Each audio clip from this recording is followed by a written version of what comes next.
Assalamualaikum warahmatullahi wabarakatuh. Innallaha malaikatahu yusholluna 'alan nabi ya ayyuhalladzina amanu shollu 'alaihi wasallimu taslima. Shollu 'ala nabi Muhammad. Allahumma sholli sholatan kamilatan wa sallim salaman taman ala sayyidina Muhammadin alladhi tanhalu bihil qadu wa tanfariju bil kurabu wa tuqada bil hawaiju wa tunalu bihir raghaibu wa husnul khawatimi wa yustasqal ghamamu biwajil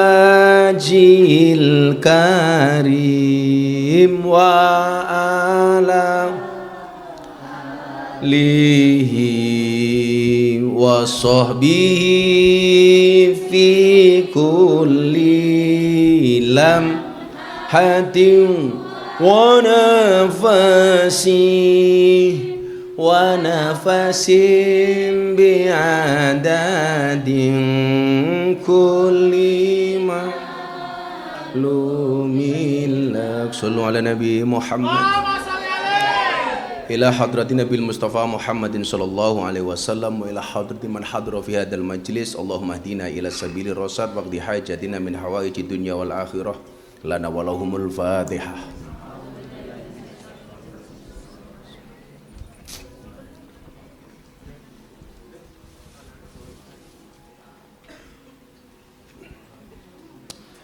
Alhamdulillahirabbil alamin.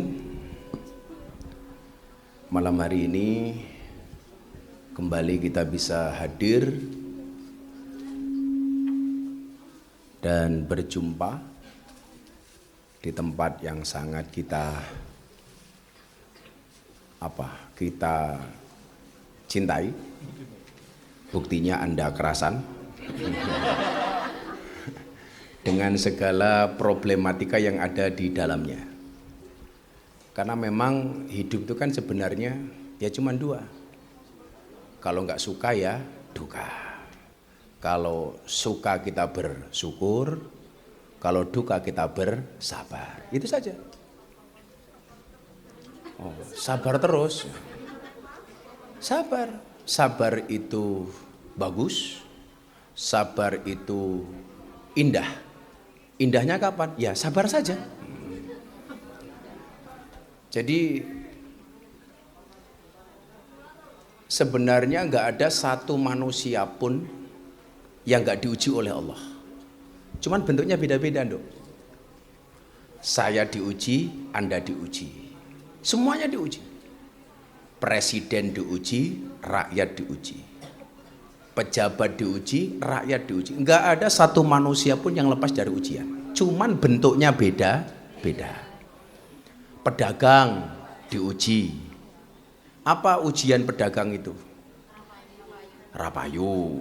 Persaingan dengan pedagang yang lain. Mbuh dodol apa wae? Ya bakul tumbar ki ya saingane karo bakul tumbar. Penjual ikan ya saingannya dengan penjual ikan. Penjual empal saingannya dengan penjual empal. Penjual empal brewok saingannya dengan empal brewok. Jadi ya lah biasanya kalau orang itu nggak bisa bersabar, itu penyakitnya apa? Hasud. Kamu tahu hasud itu apa? Iri, dengki. Hasad, hasud. Biasanya orang itu kalau kalah bersaing sesama kompetitor, yang terjadi adalah hasud. Padahal hasud ini penyakit hati. Orang kalau terkena penyakit hasud ini, mohon maaf, dia nggak akan bisa berkembang. Nggak bisa berkembang. Yang biasa hasud itu sesama profesi tuh. Dia aja. Makanya saya sering bilang, dalang itu ya musuhnya dalang. Guru itu ya musuhnya guru. Ustadz musuhnya ustadz. Mbak Elsie musuhnya ya Elsie. Nggak mungkin kok Elsie musuhi ustadz tuh, nggak mungkin. Lah hubungannya apa? Wong pasare beda. Maka kemudian memunculkan penyakit. Kiai diuji son bosok, iki ujian gitu, ujian. Oh iya. Kalau ini bukan masalah hasud, tapi masalah profesionalisme. Mosok son pengajian kalah karo son rum gila ya. Son rume wena, son pengajian ngangung-ngangung. Atau saya curiga jangan-jangan tukang sonnya tamu rum. Nah, bisa jadi.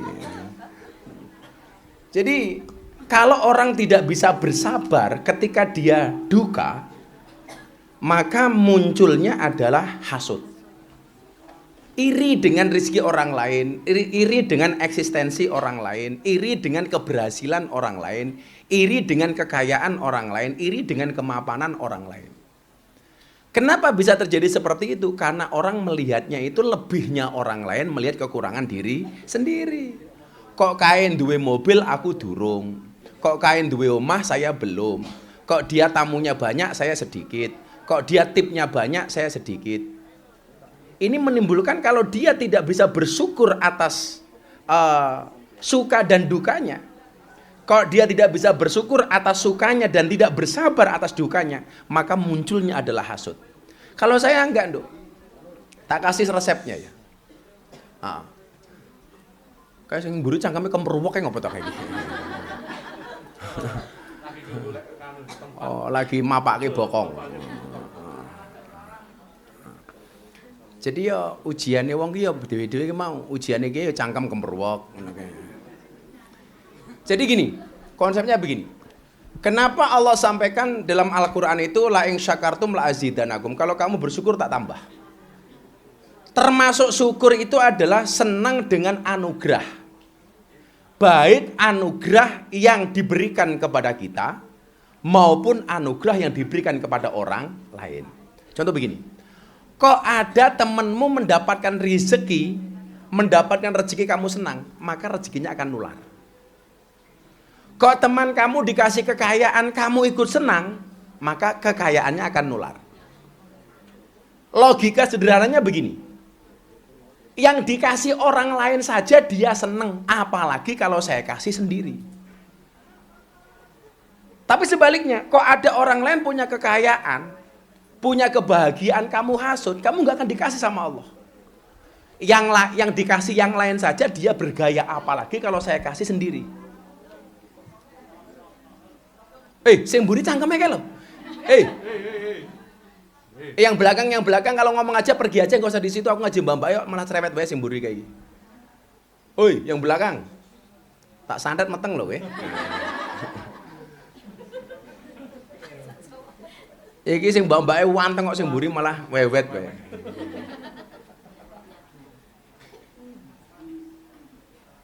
Jadi kalau kehujanan memang ini bukan jatah mau ngaji, ini jatah mbak-mbak. Kowe pengen nonton mbak-mbak wae kok rupane.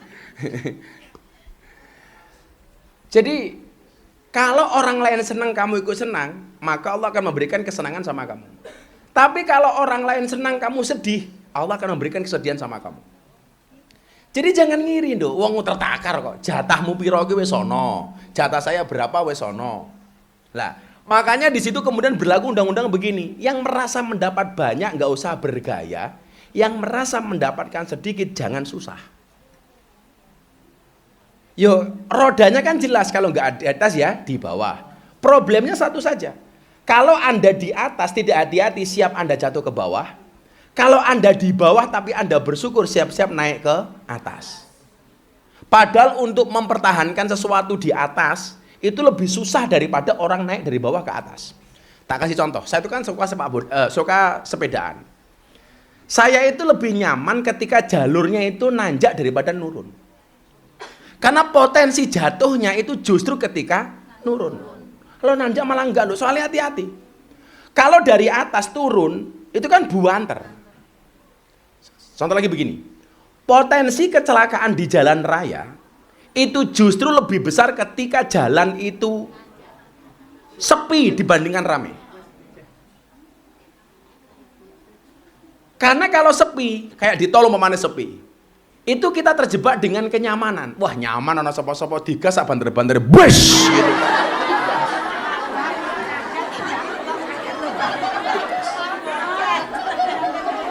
Ya Pak Dan Ramil ya? Ya.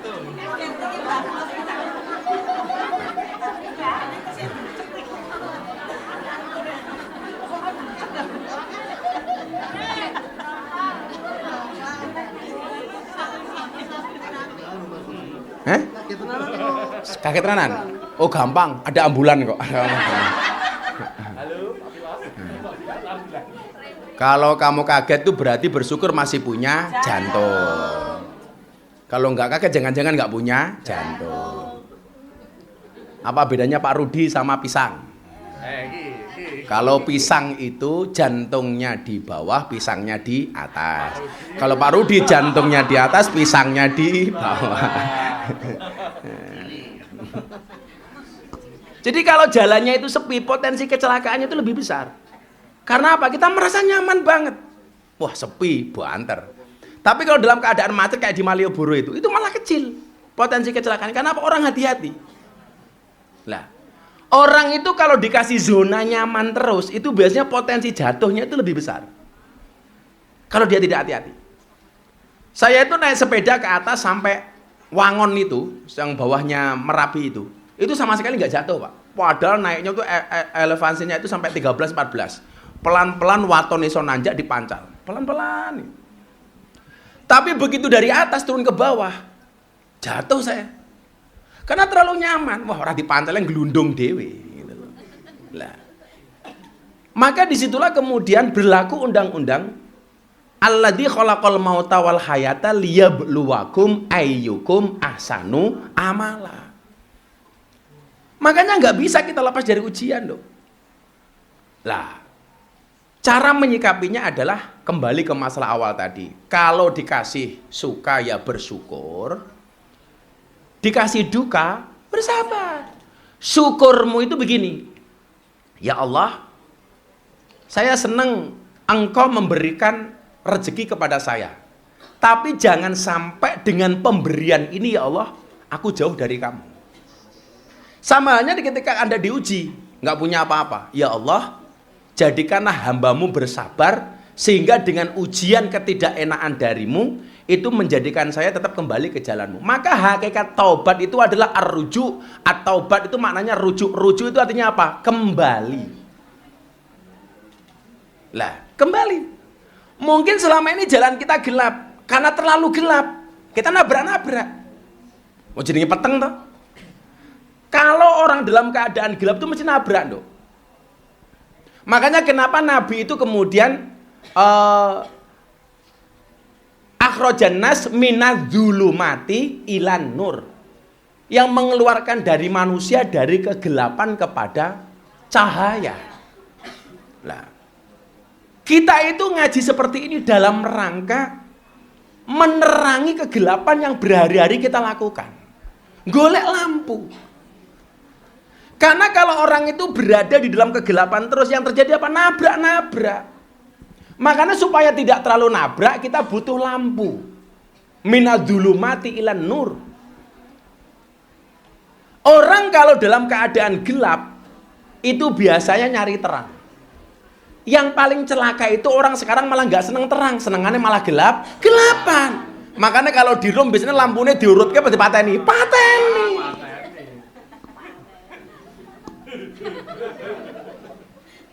Bener nggak? Kalau di room lampunya terang apa gelap? Gelap. Wis padang kok malah mau pateni. Ayo. Pertanyaannya kemudian, ngirit matamu ngirit gitu loh. Bukan ngirit supaya ra konangan. Nah, orang itu ketika berada pada kegelapan, katakanlah gelap ini kamu anggap dosa gitu aja. Dzulumat ini maknanya dosa. Makanya ketika ilan nur itu maknanya tobat. Tobat itu artinya ar-rujuk. Rujuk itu artinya kembali. Maka kalimat syahadat asyhadu alla ilaha illallah wa asyhadu anna muhammadar rasulullah. Saya bersaksi tidak ada Tuhan kecuali Allah, itu artinya apa? Ya karena saya merasa bahwa hidup saya ini selamanya diawasi oleh Allah. Makanya begitu kita terlalu jauh dari Allah harus kembali ke syahadat. Kembali ke syahadat. Rujuk balik. Ya Allah, mbok kula ampun peteng terus toh. Karena potensi peteng itu mesti nabrak-nabrak, semuanya ditabrak, aturan ditabrak, perintah larangan Allah ditabrak. Di situ kita butuh cahaya. Kayak sing mburi cangkeme ngopo to, Cah? Kowe iki urusanku karo mbak-mbak, kowe lara daripada cerepke mulya wae. Mulya. Aku iki sing penting mbak-mbak ini jero iki lho. Awakmu krungu ya alhamdulillah ora ya wis salah satu kang sone iki lho. Tapi aja bengok-bengok. Kowe ra bengok wis ra krungu apa meneh kowe bengok gitu lho. Wis nikmatono wae. Kowe lara ndelok aku minimal ndelok bokonge mbak-mbak iki lho. Malah bengok-bengok wae. Malah ganggu. Kok daripada Pak Dan Ramil takon mudun lho engko. Oh, RW ini kira-kira RW ini. Pak RW ini Pak RW. Itu di sana di bawah. Oh, Sarjono iki malah ngumpul mbak-mbak. Ayo John.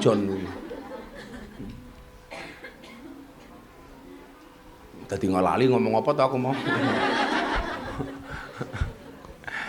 Sing mburi menengo cangkemmu tak sowan tenan kowe. Ora ngrusuhi wae. Engko ngono kuwi nganu. Ning YouTube dipotong. Gus Miftah ngamuk. Merasa pengajiannya tidak dihargai, cangkemnya ngono kuwi. Padahal saya ngaji ning SMA. Lah, mas-mas SMA iki nguyuh. Ada 3-4 orang ke kamar mandi. Framingnya di media apa? Gus Miftah pengajian ditinggalkan jamaahnya. Wah, padahal nguyuh gitu loh. Masa aku ngelarang wong nguyuh gitu loh. Masa ya nguyuh mereka tak delok, kowe kebelet po? Nggih, buktine apa? Ah, masa ya ngono, ora. Ngene iki wis dipotong Gus Miftah ngamuk jamaah rame. Wis bosok. Pokoke apa-apa salah. Pokoknya ya, makanya saya kemarin nulis di tweet apa? Saya sebenarnya kasihan terhadap komentar-komentar, terutama komentar buruk di postingan saya maupun di postingan orang lain. Kenapa saya kasihan sama mereka? Repot-repot mereka nulis komentar, tapi tidak pernah saya baca. Untuk itu saya minta maaf. Tapi yakinlah walaupun komentarmu tidak saya baca, pasti dibaca oleh malaikat Raqib dan Atid. Aku yang tahu. Jadi orang-orang itu kalau harus menghancurkan saya dengan komentar-komentar tak guyu. Ya rata tak waca kok. Orang men gawean ya nduk ya. Mulane aku lek dikomentari wong santai wae. Skip saja.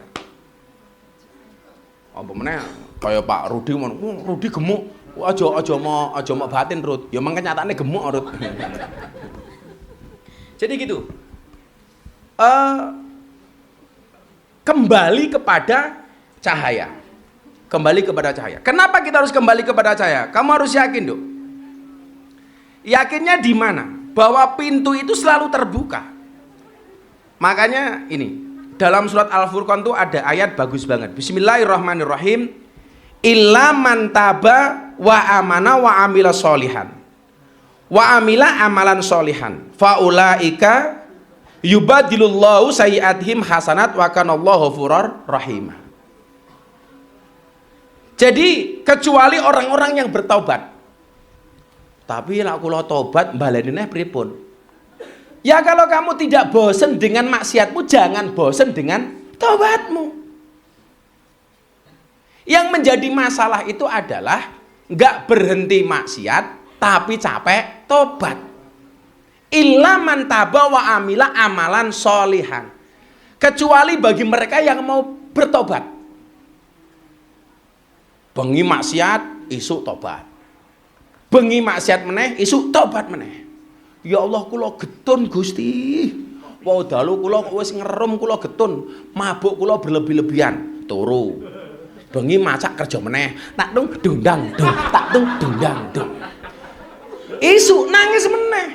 Ya Allah, ternyata kula baleni meneh kula luput Gusti. Saya minta maaf Gusti. Pun mboten kula ulangi. Ndalah bengi neh. SS. Apa saiki lagu sing kondang? Piye? But iki piye? Statue. Apa lagune Cah Wonogiri sing ketope, Sang Gendho kae. Oh. Duh, gedhe dawa kae ngono. Dewa-dewa iki kok gedhe dawa. Top Cah Wonogiri iso nggih lagu apik banget iki.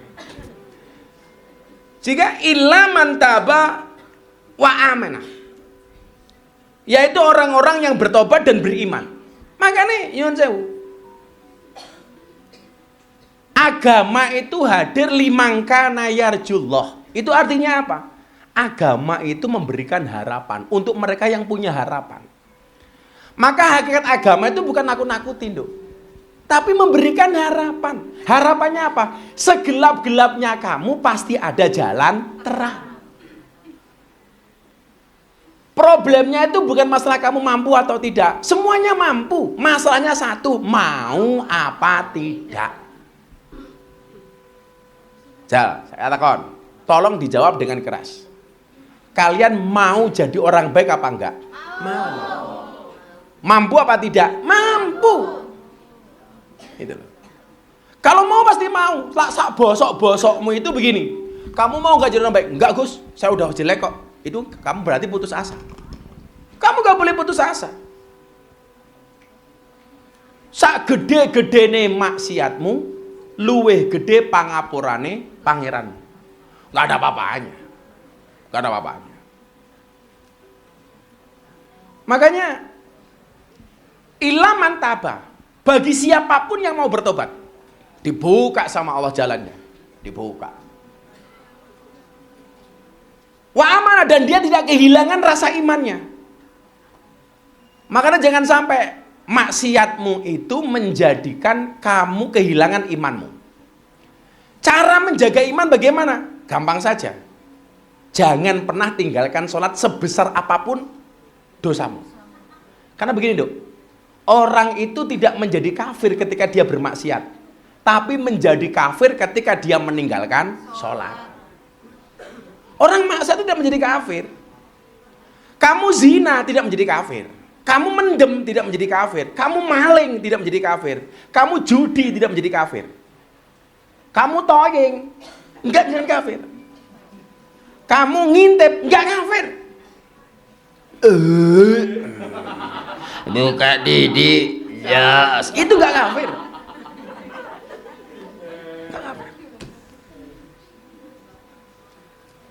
Tapi kalau kamu meninggalkan sholat, kafir. Makanya al-ahdul ladzi bainana wa bainahumus sholah, famang taroka faqad kafaro. Yang meninggalkan sholat berarti dia kafir. Makanya kemudian apa? Ini harus menjadi prinsip. Mbak-mbak, rungok tenan. Prinsip kamu satu. Sebesar apapun maksiatmu, tolong jangan pernah tinggalkan sholat. Yang di belakang, sholat. Sholat.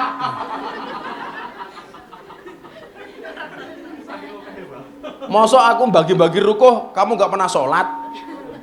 Kan mubadir. Tak bagi rukuh malah ngelemek.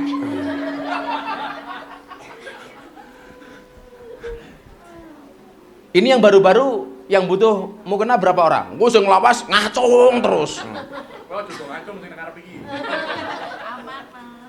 Tak kasih sholat. Gitu loh. Karena kamu sholat tanda kamu punya iman. Gini loh, Dok, saya itu agak sedih membaca penelitian. Orang Islam di Indonesia itu yang sholat hanya 38%. Gila gak? 38% tok. Apa gak keren ketika yang di luar sana banyak yang gak sholat, kok anak sarkem sholat? Malaikatnya mesti bengoknya bauan tadi. Wow. Begitu didelok sangka radar, kayak sapa sing salat? Warga Sarkem. Wow. Wancine Mbak Sarkem salat, Sarjono micek. Sarjono kalah karo wargane Jon. Alasane lara. Ya ndak ya? Ilaman taba, tobat toh. Walaupun malamnya masih bermaksiat. Loh, saya kan aku nggak bisa melarang kamu untuk bermaksiat. Hak saya apa? Kecuali aku ngopeni kamu udah keluar semuanya tak bayari kabeh. Rasa kerja ben bulan tak kayak bulanan. Kamu nggak usah tak kasih bulanan tiap bulan, pasti bulanan. Kecuali sing tua-tua. Kamu tahu menopause itu artinya apa? Men ora poso terus. Maka namanya menopause. Wa amila amalan solehan, dan yang mengerjakan amal soleh sekecil apapun kebaikan itu kamu lakukan, bahkan dengan hanya membuang duri di jalan. Oh, liwat ono kerikil kamu singkirkan, itu udah kebaikan. Ojo malah mau nambahi kerikil. Makanya saya itu sampai terbiasa begini, kenapa kalau saya masuk toilet, terutama di toilet umum, kenapa mesti saya bawa tisu? Selain untuk bersih-bersih saya, itu untuk membersihkan toiletnya. Saya itu sangat tidak nyaman ketika toilet umum itu dalam keadaan basah. Maka kalau saya masuk tak lap dulu. Dan saya keluar selesai cebok, tak lap lagi. Harapan saya satu, tidak ngerepoti orang yang masuk toilet setelah saya. Coba kalau semua orang punya prinsip seperti itu, nggak ada toilet jorok.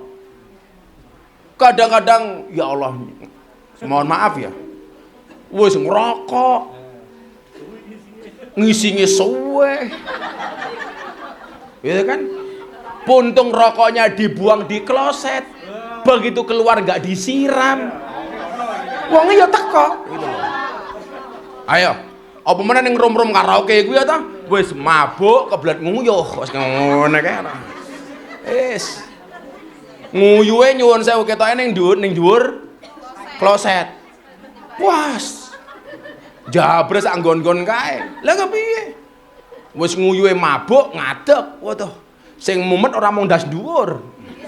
Ndas ngisor ya meru mumet. Nguyuh karo ngene.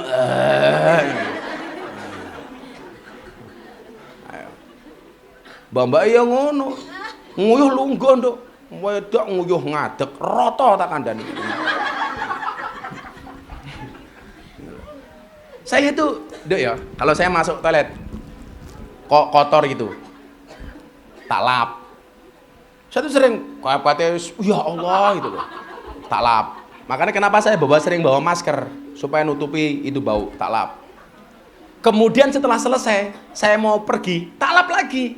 Harapan saya yang masuk berikutnya dia tidak repot. Kalau semua orang seperti itu termasuk wa amila amalan solihah. Itu peristiwa, perkara kecil tapi sangat-sangat soleh. Coba kau bayangin. Jangan bangga meninggalkan kotoran gitu loh. Terus kadang-kadang gaweder disiram.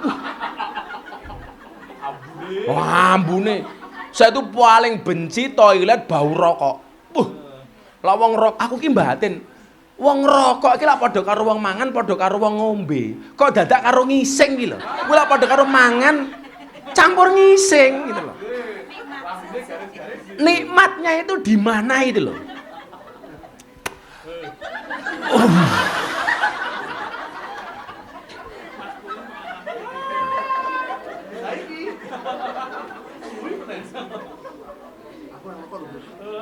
Aku tuh heran, belum ya. Saya nggak protes bagi kamu yang merokok itu nggak protes. Tapi mbok yo yang sing tertib lah.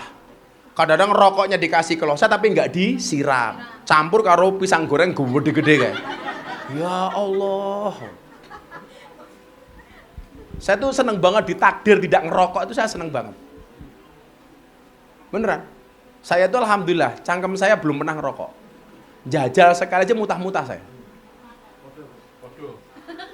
Loh, kalau Pak Rudi nggak ngerokok bukan karena nggak doyan, karena nggak kuat beli saja itu loh. Kalau saya ngerokok mungkin saya nggak perlu beli lah. Bocah-bocah SGM, PGM, teko yos. Nah. Karena aku duwe guse. Jadi wa amila amalan solehan. Termasuk kemudian mohon maaf mamane, menjaga kebersihan lingkungan, menjaga kebersihan rumah. Itu termasuk wa amala amalan solihah. Wa amala amalan solihah. Wa amila amalan solihah. Kok kamu tahu temenmu malam itu nggak laku atau pas rande duit? Wah, koncoku mesake itu nggak punya uang. Kayaknya makan saja susah. Tak belikan nasi bungkus. Itu termasuk wa amila amalan sholihah. Oh, koncoku mau berangkat ngaji nggak berani. Kayaknya dia nggak punya jilbab. Tak sili. Itu termasuk amalan sholihah. Walaupun perempuan itu rata-rata bohong. Jilbab rong lemari, ya bilangnya nggak punya jilbab. Oh, perempuan setiap mau pengajian bingung. Aduh, orang dia jilbab. Lah wong lanang nak simpel, Nduk. Mau pengajian itu, mau bajunya grey ya pecinya hitam, bajunya putih pecinya hitam, bajunya merah pecinya hitam. Coba perempuan, harus matching. Harus matching. Bila perlu matching itu tidak hanya jilbab dengan pakaiannya, sak make up. Jilbab pink yo make up pink. Lipstike pink. Iki apa ngene jenenge ini? Esedone pink. Bajune pink, roke pink, sandale pink, sak sempake pink. Lah wong lanang iki bajune apa pecine sama. Pecine sama. Enggak mungkin kok kemudian Pak Rudi iki bajune pink, pecine pink. Enggak mungkin.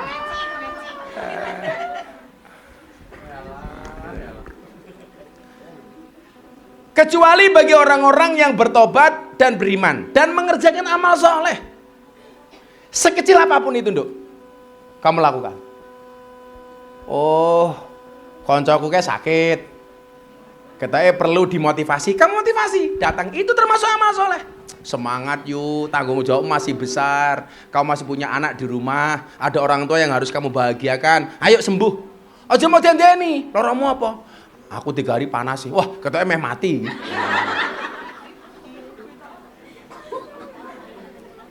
Itu nanti matinya bukan karena penyakit, mergo cangkemmu tak kandhani. Jangan. Bawain makanan kesukaannya. Itu loh.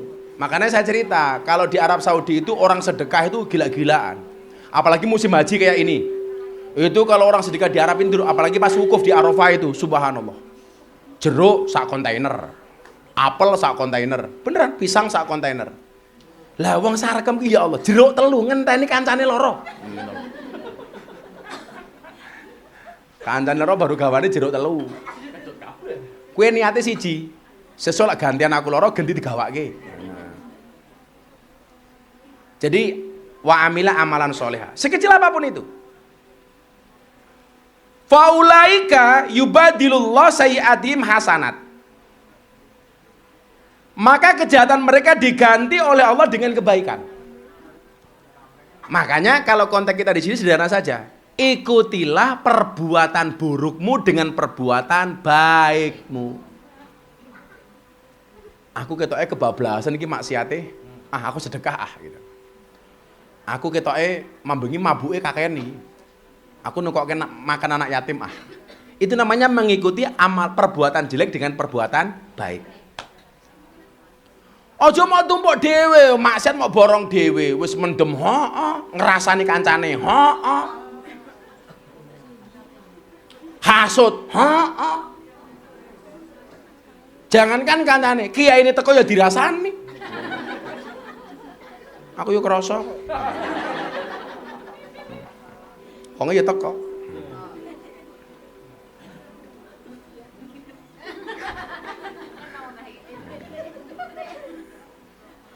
Jadi, iki tenan, Nduk. Saya nggak pernah mengajarkan sesuatu yang susah-susah. Saya gampang-gampangnya mau lakoni itu. Saya wis suwe nggak ada komunikasi dengan orang tua, terputus karena apapun. Ayo malam ini kamu sambung komunikasi lagi dengan orang tuamu. Tapi nanti kalau orang tua saya tahu, saya mesti nggak boleh kerja di sini, Gus. Ya kan, kamu nggak harus ngomong pekerjaan kamu di sini. Loh, ngapusi tetap dosa, Nduk. Aku ora kok ngajari ngapusi rupamu gitu. Kok malah ngapusi rapopo. Wis kene takoni. Nduk, kowe nang ndi, Nduk? Kula teng apa Prawira apa kene kampungnya? Bukan. Sosrawijayan. Sosrawijayan. Nanti kuwi, Nduk. Sosrawijayan itu Pakistan. Apa kuwi? Pasar Kidul Stasiun. Stasiun. Kowe niku kerja? Alhamdulillah kula kerja, Bu. Kerjamu apa? Mane LC. LC itu pekerjaan apa? Bu, LC itu pekerjaan yang luar biasa. Pekerjaannya adalah menyenangkan orang lain. Wah. Mesti mbokmu bersyukur, alhamdulillah. Pekerjaanmu terpuji, Nduk, gitu. Nyenengke wong. Bukankah menyenangkan orang lain itu berpahala? Maksud saya begini. Ya. Komunikasi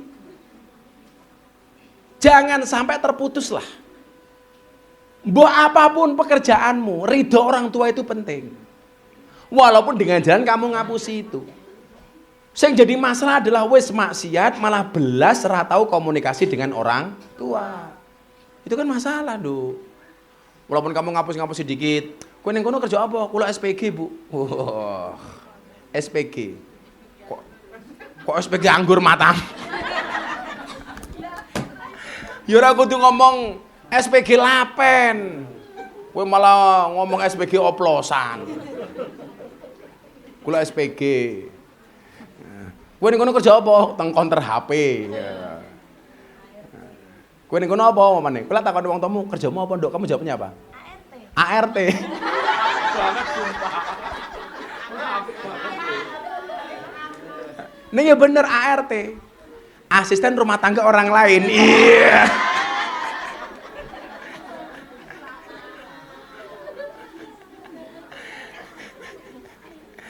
Pinterin Mbak jawabnya. ART. Kreatif itu. Kamu tahu kreatif itu apa? Kreatif. Maka dalam sebuah hadis qudsi yang diriwayatkan oleh Imam At-Tirmidzi, apa kata Allah? Ya ibadi, innakum tukhti'una bil-laili wan nahar. Wahai hambaku. Kalian tuh enggak diceluk wahai pemandu karaoke, enggak. Allah enggak manggil kalian wahai para pemabuk, enggak. Allah enggak manggil kalian wahai peminum oplosan, enggak. Sejahat-jahatnya kita, sejelek-jeleknya kita, Allah masih mengakui kita sebagai hambanya. Hai hambaku. Apa enggak matur nuwun Nduk? Kue diceluk tamumu waduh kekasih hatiku senenge ya Allah, silite mekrok tak kandhani. Diceluk karo tamune, wahai bidadariku. Wah, senenge. Wow. Ini dipanggil oleh Allah apa? Hambaku.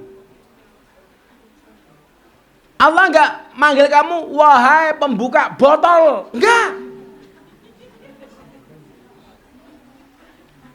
Kamu tukang selingkuh, Allah enggak manggil kamu wahai tukang selingkuh, enggak. Kamu mengganggu rumah tangga orang lain, wahai pelakor, enggak. Ora ana ning anu kok wahai pelakor, enggak ada. Enggak.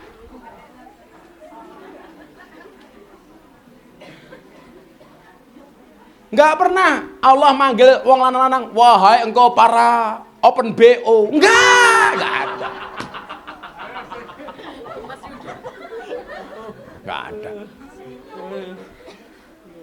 Orang. Mana Pak Rudi? Wahai engkau tukang nambah bojo. Enggak. Enggak ada. Apa awakmu sing gaweane ngrasani? Wahai cangkemmu sing gaweane ngrasani. Enggak. Sebanyak apapun dosa kita, Allah memanggil dengan kalimat ya ibadi, hei hambaku.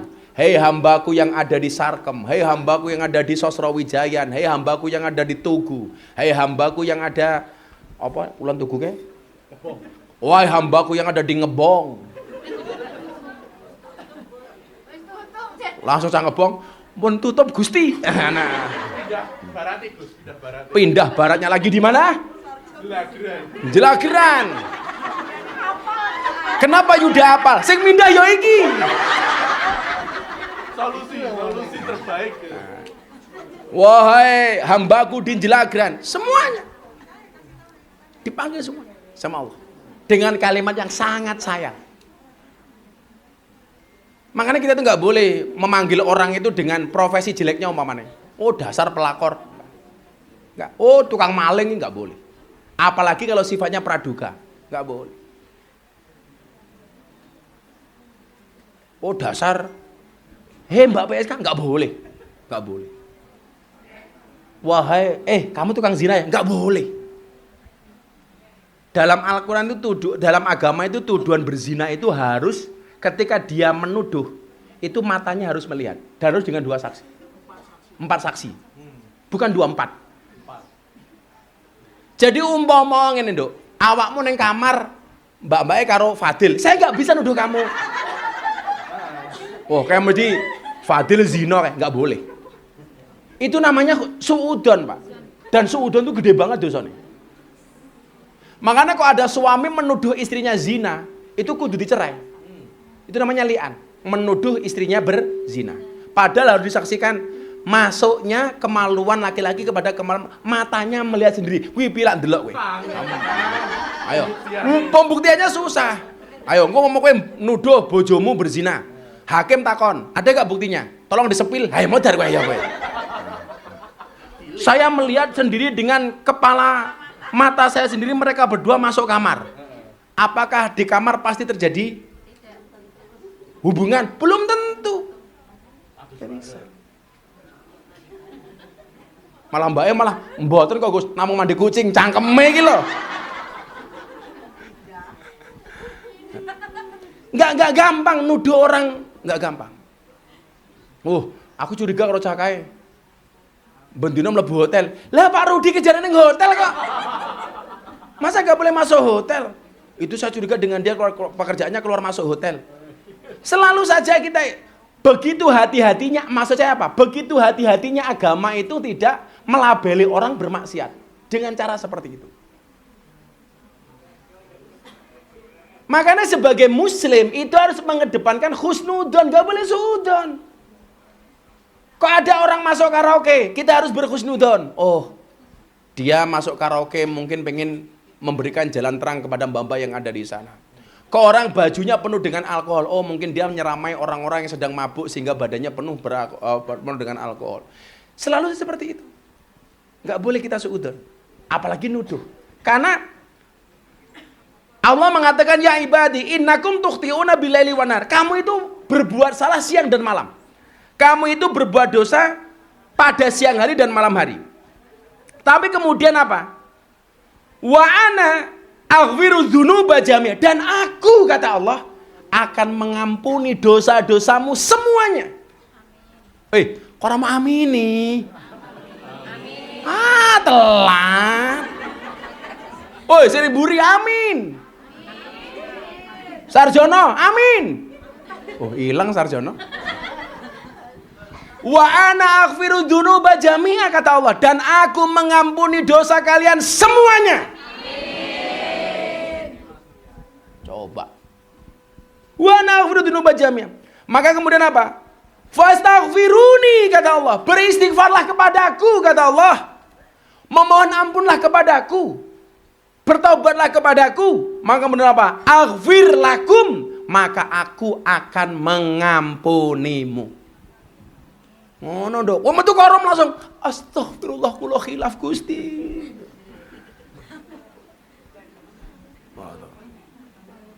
Bengi khilaf meneh. Buka titik. Jos. Astagfirullah kula khilaf meneh Gusti.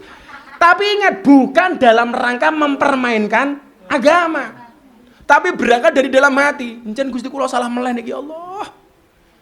Itu lebih bagus daripada kamu bermaksiat, daripada kamu berbuat dosa sama sekali tidak beristighfar. Wa naghfirul dzunuba jami'a fastaghfiruni.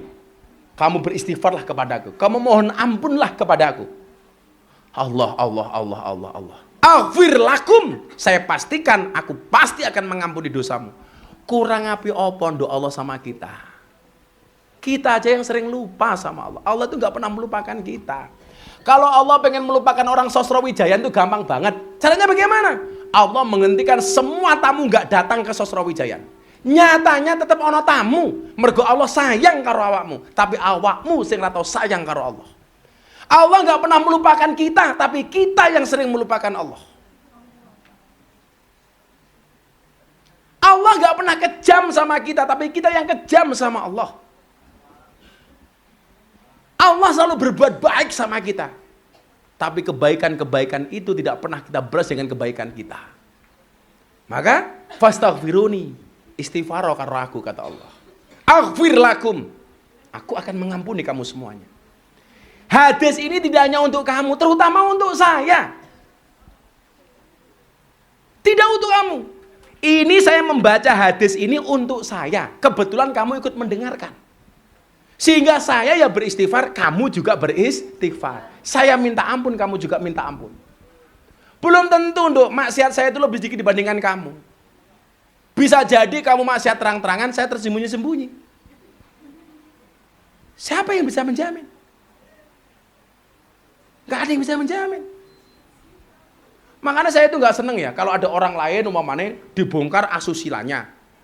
Kita mengatakan, wow dasar, kamu jangan sok suci. Kamu itu kelihatan suci karena kamu belum terbongkar, belum ketahuan. Kalau ada orang korupsi, oh dasar koruptor. Koruptor itu kalau sudah ketangkap, maling uang rakyat yang sudah ketangkap. Walaupun dia maling duitnya rakyat, tapi belum ketangkap, belum diarani koruptor. Apakah yang maling duitnya rakyat hanya itu toh? Enggak, masih banyak yang lain. Cuman yang itu ketahuan, kamu belum ketahuan. Kan begitu. Bukan kok kamu tok yang punya saya juga banyak. Makanya tugas kita itu apa? Saling mengingatkan. Aku ngelek ke awakmu, awakmu ngelek ke aku. Fastaghfiruni, mohon ampunlah kepadaku, kata Allah. Aghfir lakum, maka aku akan mengampunimu, kata Allah. Mudah-mudahan dosa kita semuanya diampuni oleh Allah. Amin. Yes, yo, relax, takon-takon, sing takon tak sangoni. Gak ada. Kita akhiri pengajian kita. Oh, saya tak minum dulu. Aku sampai kemeringat itu loh. Bal-balan.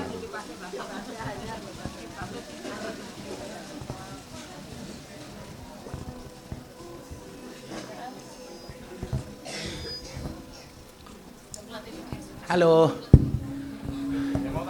Mana tadi? Mbaknya. Oh, ini Super Ninja. Assalamualaikum. Duduk aja ya. Ya. Berdiri nggak apa-apa. Assalamualaikum warahmatullahi wabarakatuh. Waalaikumsalam. Perkenalkan saya Aileen. Siapa? Aileen. Aileen. Ya. Pasti nama palsu. Nama asli. Oh, nama asli. Waduh, micit. Aileen. Mohon maaf di sini saya masih meraba, masih bimbang. Jadi saya mau panggil Bapak atau Gus, saya masih bingung. Bapak. Ngenyak biang hati. Bapak. Apapun boleh. Beb juga boleh. Wow, tukang sonik nyenjol diantem tenan tukang sonik. Saya sabar. Kenapa Mbak Elin? Gini, kamu manggil apa saja boleh? Gini Gus, kebetulan saya ini mualaf. Alhamdulillah. Saya mualaf tahun 2022. Tapi setelah saya mualaf ini, ujian yang saya lalui ini seperti kok makin sulit gitu loh. Jadi menurut saya bingung. Bingungnya gini, ini tuh ujian atau petunjuk? Pertama itu, kayak saya pengen mencari jalan lebih terang tapi sulit. Ini tuh petunjuk, saya harus balik lagi ke belakang atau saya terus jalan gitu. Oke. Itu aja pertanyaan, soalnya itu kayak mengganjal di hati. Enggak nangis. Kamu mau alaf dulu karena apa? Kebetulan saya menikah. Jadi karena lanangan apa karena hidayah? Gini, saya tadinya non muslim nah, mantan suami saya non muslim. Iya mesti non muslim, lara wis muslim orang mau alaf jenenge yo. Lin. Terus? Karena keluarga besar saya sebagian nih non, sebagian muslim. Tapi terus, saya suamimu non. muslim? Suami saya non. Oh non juga? Iya. Oh. Saya mualaf karena pertama ya tuntutan orang tua, tuntutan ibu sih yang pertama. Terus ya udah saya ikutin. Tapi setelah mualaf nih kayak makin sulit gitu loh Gus. Kayak apa yang saya lalui itu berat, tambah berat, makin tahun tuh tambah berat. Jadi yang itu yang ganjel di hati saya itu ini ujian atau petunjuk, tuh saya bimbang di situ. Ya. Terima Bagus kasih. banget sih Ailin pertanyaannya ini. Dan mu'alaf itu walaupun kaya dia masih berat mendapatkan zakat.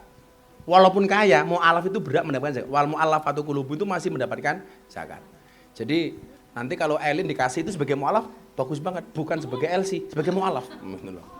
Jadi begini Lin malah jiwit-jiwitan karo kancane gitu. Ini. Kamu, saya sering bilang apa? Kamu tidak akan pernah mendapatkan indahnya fajar kalau tidak pernah melalui gelapnya malam. Nggak akan pernah. Kamu nggak akan pernah menemukan hari raya sebelum melewati puasa. Atau bahasa saya yang lain mengatakan apa? Kalau ada puasanya pasti ada waktu berbukanya. Nah, ketika ujian itu kita lihat dari kacamata yang positif, itu adalah cara Allah menyapa kamu, Lin. Makanya hadis yang Abah baca yang kemarin saya sampaikan apa? Idomul jaza ma'a idomil bala. Besarnya pahala itu tergantung besarnya ujian. Semakin besar ujian kamu, Lin, akan semakin besar pahala kamu. Semakin banyak ujianmu, semakin banyak Allah menyapamu. Kalau orang itu nggak pernah diuji oleh Allah, jangan-jangan dia malah dilupakan oleh Allah. Mau nurupin digawe seneng terus.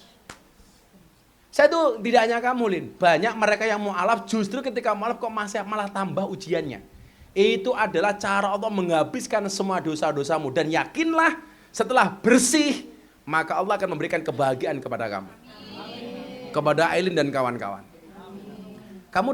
Kamu harus memandang dari kacamata positif, jangan negatifnya.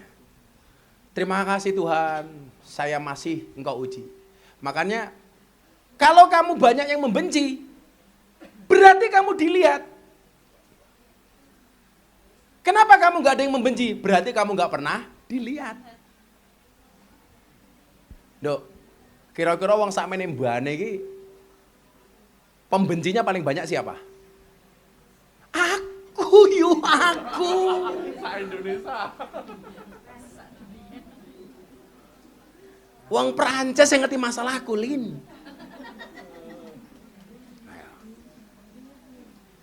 Coba lagi nyaman-nyamannya macam-macam dihantam. Kalau kemudian saya berpikiran negatif, Gusti Allah karep apa toh? Oh, saya nggak perlu seperti itu. Terima kasih Tuhan. Engkau sayang sama saya. Ayo. Jadi kalau kamu tanya sama saya apakah itu cobaan atau itu jalan petunjuk, itu adalah jalan petunjuk Allah untuk membersihkan semua dosa dan kesalahan kamu, yang pada akhirnya insya Allah derajatmu akan diangkat oleh Allah Subhanahu Wa Taala. Kowe ngerti bola bekel kan? Bola bekel itu semakin dihantam keras ke bawah, maka naiknya akan semakin tinggi. Dia wut. Tapi kalau nggak pernah dibanting, yura bakal munggah. Maka saya doakan mudah-mudahan setelah ini Anda dibanting semuanya. Punya bantingan masing-masing dalam rangka diangkat derajatnya oleh Allah Subhanahu Wa Taala. Begitu Elin? Karena kamu mu'alaf, tak kasih 1 juta.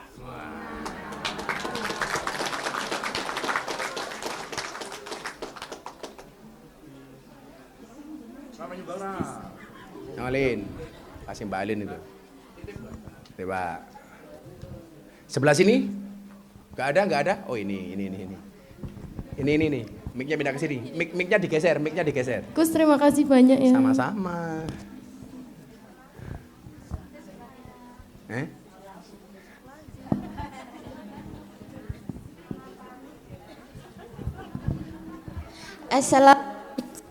Assalamualaikum warahmatullahi wabarakatuh.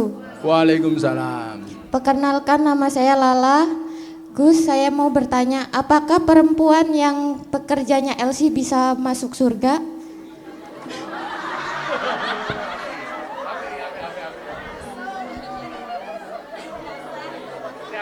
Terus? Udah Gus. Itu aja. Sekarang itu yang di framing di media sosial, di IG, di TikTok, yang selalu di saya itu, gara-gara saya dulu membandingkan politisi busuk dengan londe. Yang saya bilang, hidup londe, kan ramai banget itu. Saya dihajar terus tuh. Hidup blonde, hidup blonde. Padahal, mohon maaf, saya mau tanya. Selama saya ngaji di Sosrawijayan, selama saya ngaji di Sarkem, pernah nggak saya memanggil yang hadir dengan kalimat itu? Tolong dijawab, pernah nggak saya memanggil dengan kalimat itu? Tidak. Saya, tolong di pojok-pojok asing ke YouTube atau di medsos. Saya dulu mengucapkan kalimat itu dalam rangka membandingkan politisi busuk yang menyuap rakyat supaya terpilih. Bahasa saya waktu itu apa? Rakyat disuap 20.000 untuk milih dia. Saya ngomong, sementara mbak-mbak PSK sak jamnya 200.000.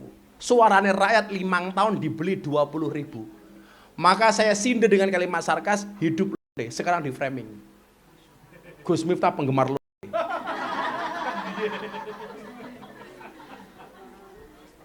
Padahal saya nggak pernah memanggil siapapun yang ngaji dengan saya, termasuk mereka yang dianggap jelek dengan kalimat itu. Kenapa? Surga itu, Allah ciptakan surga dan neraka itu sama. Maksudnya apa? Allah ciptakan surga untuk para pendosa. Para pendosa yang mau bertaubat. Sementara Allah ciptakan neraka untuk pendosa yang tidak mau bertaubat. Jadi apapun profesinya termasuk LC itu berpotensi masuk surga. Termasuk Lala. Saya doakan Lala masuk surga pertama kali. Berangkat setelah pengajian ini.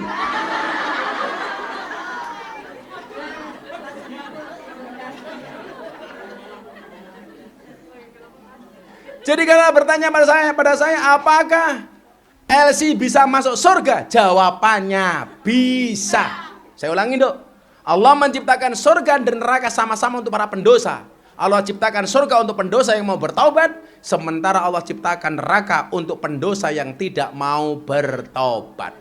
Siapapun itu, mau LC, mau tukang ngaji, mau petani, mau pegawai negeri, semuanya berpotensi masuk surga, termasuk Lala. Amin lah, malah mendelik aku. Jangan kecil hati lah, potensi surga kita sama. Sama. Gak ada yang gak berhak masuk surga, kecuali bagi yang gak mau. Ada nggak yang tidak mau masuk surga? Ada. Siapa? Yang tidak mau bertobat. Taubat didik lah.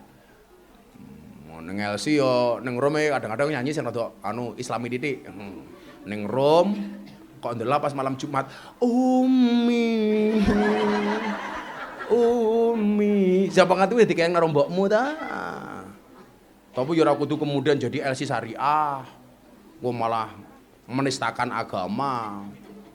Engko begitu tamune ngasih tip langsung alhamdulillah, takbir aja. Maka jangan memperolok agama. Itu aja, jangan memperolok agama. Ya. Jadi kalau tanya apakah potensi masuk surga, sangat berpotensi. Tak dongake kabeh umat Kanjeng Nabi mlebu surga. Amin. Termasuk awake dhewe. Amin. Nyora tak kaya 400 ra. Kayak lala, tralala trilili ya. Sebelah sana. Benar dong, belakang dulu. Itu belakang. Belakang yang hitam itu. Mic-nya digeser. Sama-sama. Untung terima kasih ya Gus.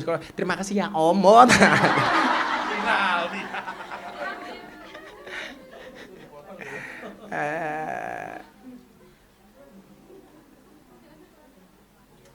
Siapa? Ayo, namanya siapa? Mic-nya mati.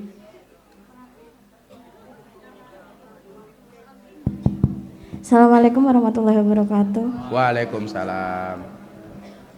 Perkenalkan, nama saya Vita Priska. Siapa? Vita Priska. Vita Triska. Prista. Saya mau bertanya, Gus. Saya mau menjawab Prista. Antara takdir dan doa lebih kuat mana? Lalu kalau yang ditakdirkan kepada kita tidak sesuai dengan doa kita bersyukurnya bagaimana? Oke. Terima kasih. Sama-sama. Besok lah pertanyaannya Lala tadi, jawabannya besok ono film anyar judulnya Mantan Elsie Masuk Surga. Top banget wi filmnya gitu. Dengan bintang filmnya Lala. Dengan pemeran utama cowoknya Yuda. Yuda sebagai Walid. Lala nak boleh.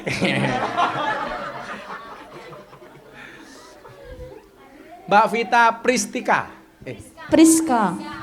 Vita Priska. Jadi gini, Mbak. Takdir itu ketentuan Allah.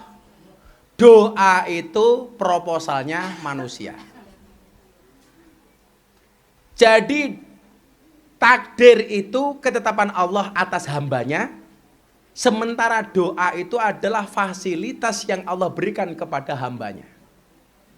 Nah, ada nggak yang bisa merubah takdir? Ono nduk. La yaruddul qada illa biddu'a. Tidak ada yang bisa menolak takdirnya Allah kecuali doa. Dan seringkali Allah itu membatalkan ketentuannya, membatalkan ketetapannya karena mengijabah doa-doa hambanya. Nah, kalau berbicara doa, Nduk, kenapa dalam doa ada kata-kata semoga? Karena kadang-kadang takdir tidak seindah rencana. Makanya kenapa lah ndonga semoga diijabah, semoga dikabulkan. Kenapa dalam kalimat doa ada kalimat semoga? Karena kadang-kadang takdir itu tidak seindah rencana. Kamu berdoa diterima oleh Allah, bersyukur. Kamu berdoa nggak dikabulkan oleh Allah, bersyukur. Kenapa kok nggak dikabulkan Allah, bersyukur? Karena berarti takdirnya Allah itu lebih bagus daripada permintaan kita. Dulu Sa'labah itu ketika miskin, dia minta sama Kanjeng Nabi, Nabi mbok saya didoakan supaya saya kaya. Nabi jawab, jangan-jangan kemiskinan kamu itu terbaik bagi kamu, wahai Sa'labah. Enggak Nabi, kalau saya kaya pasti lebih baik. Dan ternyata benar, ketika dia kaya justru dia tidak baik. Miskinnya dia baik, kayanya dia tidak baik. Ono kalane, Nduk, dia diuji miskin kuat, diuji kaya tidak kuat. Enggak punya uang dia kuat, enggak punya uang malah tidak kuat. Jadi kalau kamu tanya takdir sama doa, takdir itu ketetapan Allah, doa itu proposal manusia. Dan Allah sering membatalkan takdirnya hanya gara-gara mengikuti doa-doa hambanya. Saya ulangi, kenapa dalam doa ada kalimat semoga? Karena kadang-kadang takdir itu tidak seindah rencana. Rencanamu metu sangka sarkem umur 30 tahun. Delalah umur 30 tahun belum punya apa-apa. Akhirnya mundur sampai umur 50 tahun. Ya, kamu ya harus sadar diri. Kalau toh kamu mau jadi LC sampai umur 50 tahun, kalau toh kamu mau, tamunya yang tidak mau. Begitu Rene, kowe meneh. Lu lagi. Makanya sekarang pinter. Di sini sudah nggak laku, pindah tempat lain. Makanya di tempat lain dia menjadi barang baru stok lama. Begitu Pak Rudi teko, lho kowe meneh. Gitu Mbak Priska ya. Makasih Mbak Priska. Terima kasih, Gus. Sama-sama. Yang dikasih Pak Rudi ki 400 sebagai mas kawin. Kan dulu. Mbak, tolong Mbak. Satu lagi. Satu lagi. Mana? Oh, ini yang depan.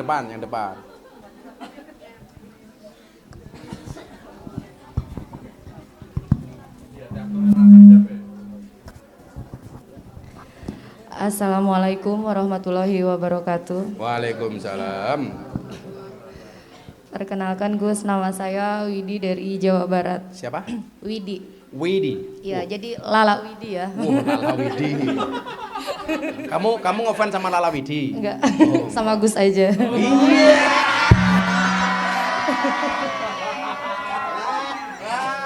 Widi, kapan kita kemana? Kemana kita kapan? Bagi rasa nyawang-nyawang. Sorry ya, Widi sama kamu beda pemikiran. Kamu mikir Widi, Widi mikir aku.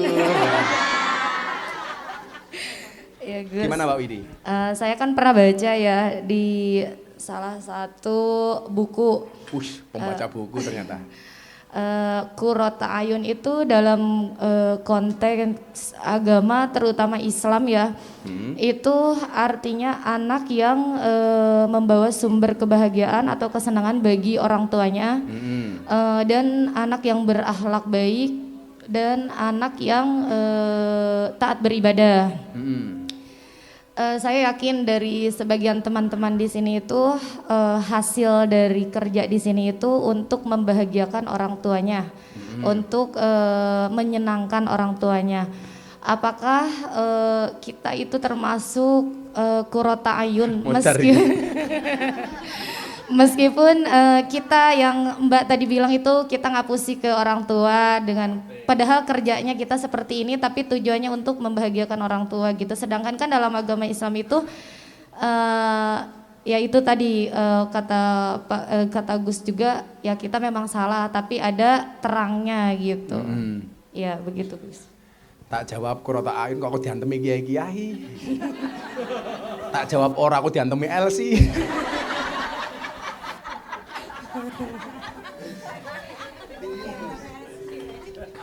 Gini aja Nduk. Nabi itu pernah ditanya. Nabi, mahuwal ismu. Dosa itu apa Nabi? Saya jawab ini aja. Nabi jawab, al ismu mahaka fi sodrika wa karihta ayatoliya alaihin nas.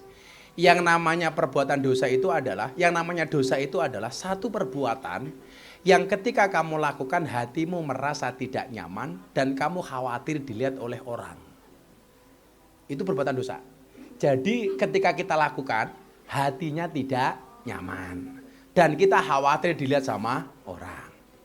Kira-kira orang berbuat maksiat itu hatinya nyaman apa enggak? Enggak. Kira-kira takut enggak kalau diketahui sama orang? Takut, termasuk diketahui sama keluarganya. Sementara ketika Nabi ditanya, ya Rasulullah mawal bir. Kalau kebaikan itu apa ya Rasulullah? Rasulullah jawab, husnul khuluqi. Kebaikan itu adalah akhlak yang baik. Jadi dosa itu perbuatan yang membuat hatimu tidak nyaman, kamu khawatir dia sama orang, sementara kebaikan itu adalah akhlak yang baik.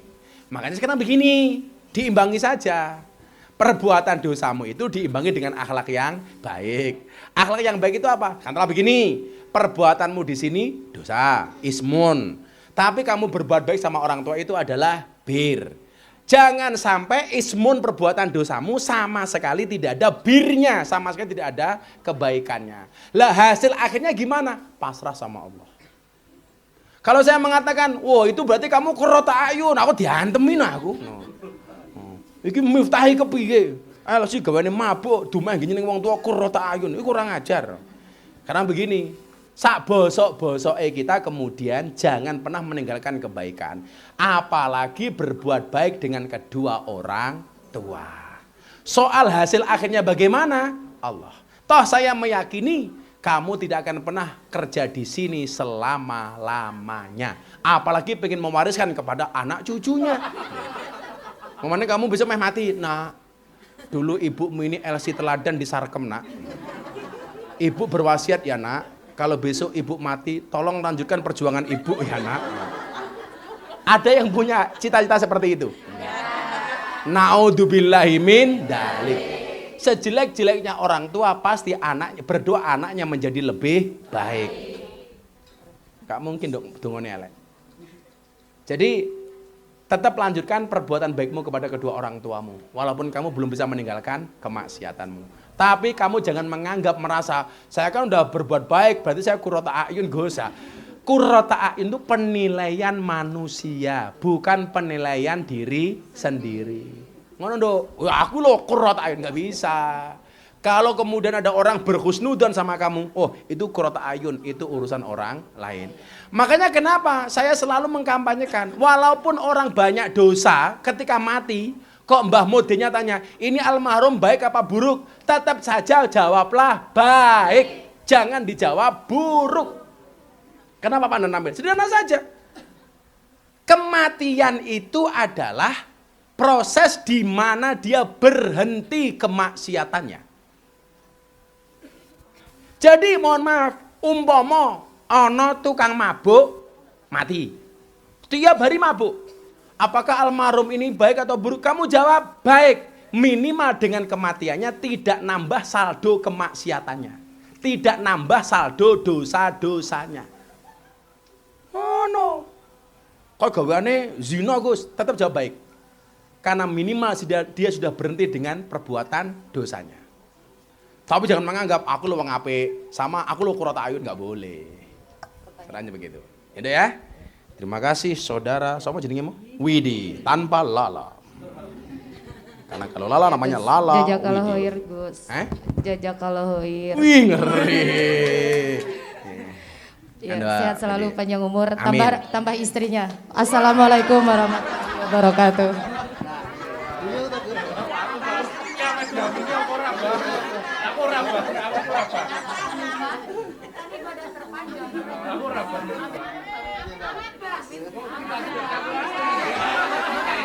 Aku orang jawab amin apa ora lagi?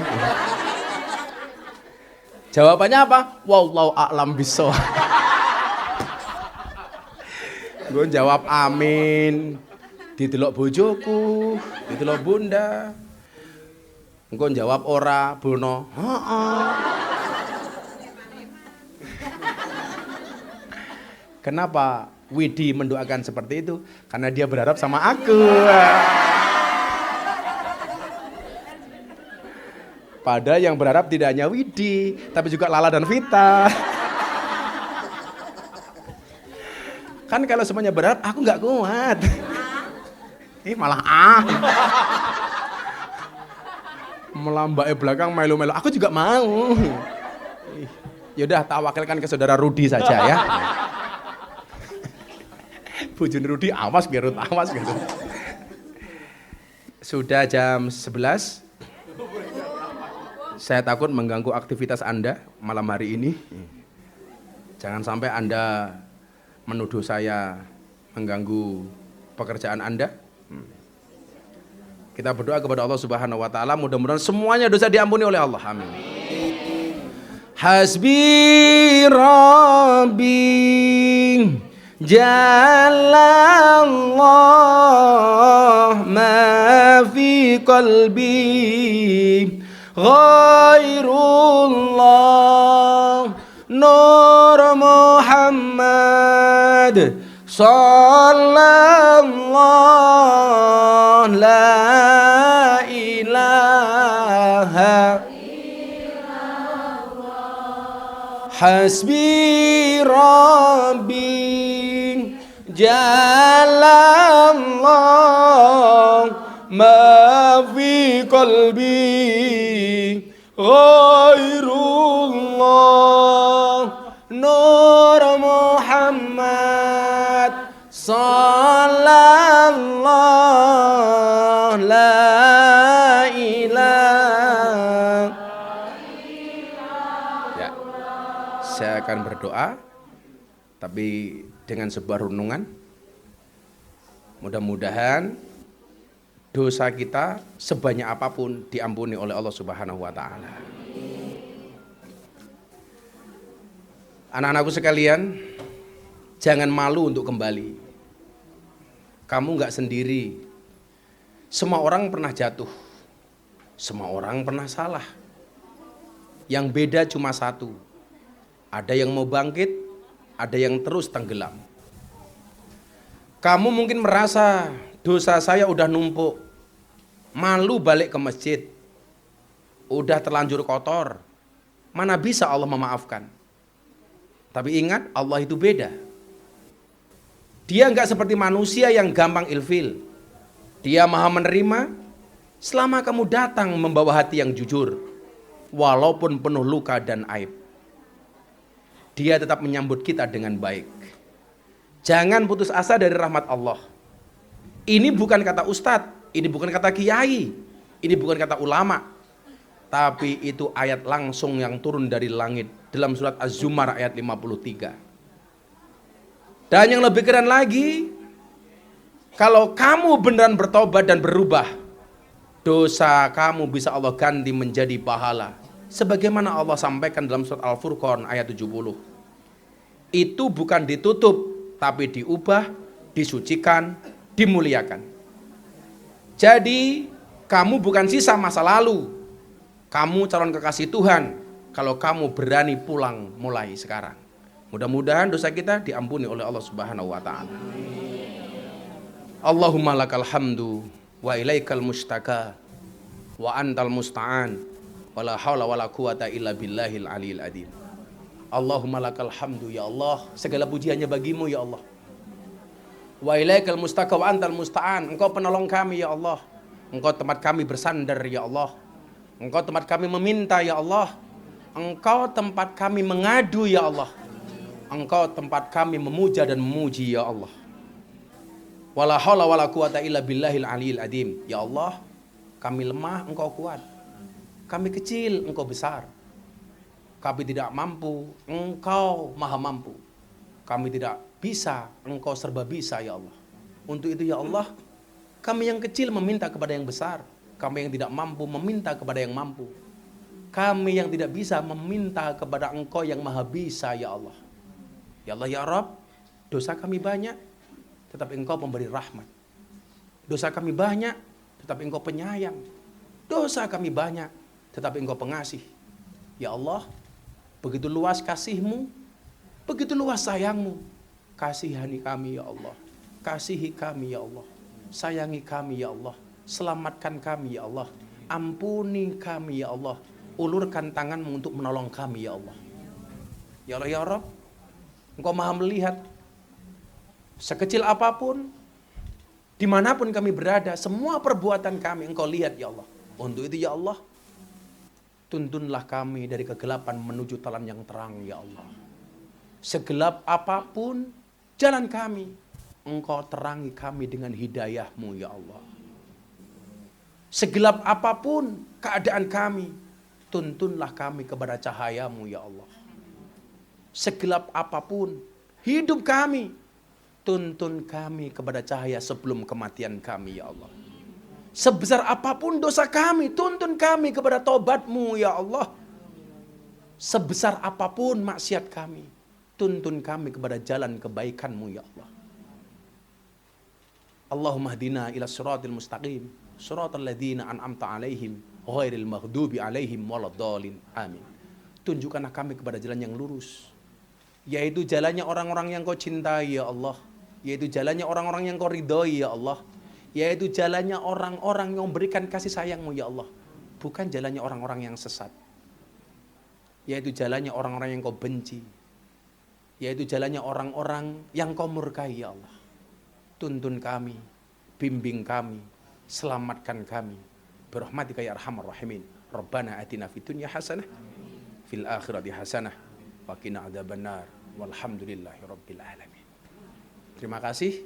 Itu ada nasi dari Bunda. Doakan mudah-mudahan Bunda panjang umur sehat. Terima kasih. Assalamualaikum warahmatullahi wabarakatuh.